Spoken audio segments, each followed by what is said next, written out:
మాట్లాడిన మాటలకు ఖండిస్తూ ఈరోజు మాట్లాడుతున్నాము.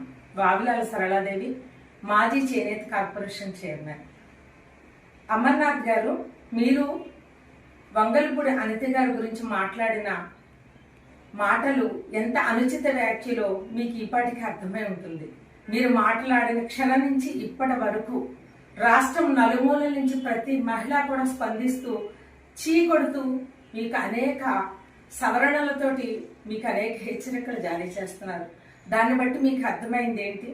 ఒక హోం మంత్రిని పట్టుకుని మీరు ఇన్ని మాటలు మాట్లాడారంటే రేపు సామాన్య మహిళలు మన పరిస్థితి ఏంటి అని ప్రతి మహిళ కూడా ఈరోజు ఆలోచిస్తున్నారు. మీరు బహిరంగ క్షమాపణ వంగలపూడి అనిత గారికి చెప్పి తీరాలి. అదే విధంగా మీకు ఇటువంటి వ్యాఖ్యలు, ఇటువంటి అనుచిత వ్యాఖ్యలు, ముఖ్యంగా మహిళల గురించి ఎగతాళిగా చేస్తూ వంకర మాటలు మాట్లాడే మీలాంటి వాళ్ళకి మంత్రి పదవి ఇచ్చిన కూటమి ప్రభుత్వ నాయకులకి క్షమాపణ చెప్పి తీరాలి. గౌరవప్రదమైన నారా చంద్రబాబు నాయుడు గారికి, పవన్ కళ్యాణ్ గారికి, కేంద్రానికి కూడా ఆయన కూడా క్షమాపణ చెప్పి తీరాలి.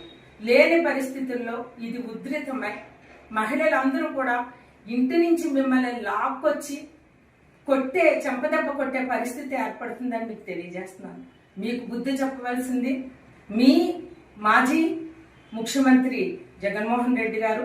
అదేవిధంగా మీ ఇంటి మహిళలు కూడా మీకు బుద్ధి చెప్పి క్షమాపణ చెప్పించాల్సిన బాధ్యత వారికి కూడా ఉంది. ఈరోజు మీరు చరిత్రహీనులుగా నిలిచిపోతారని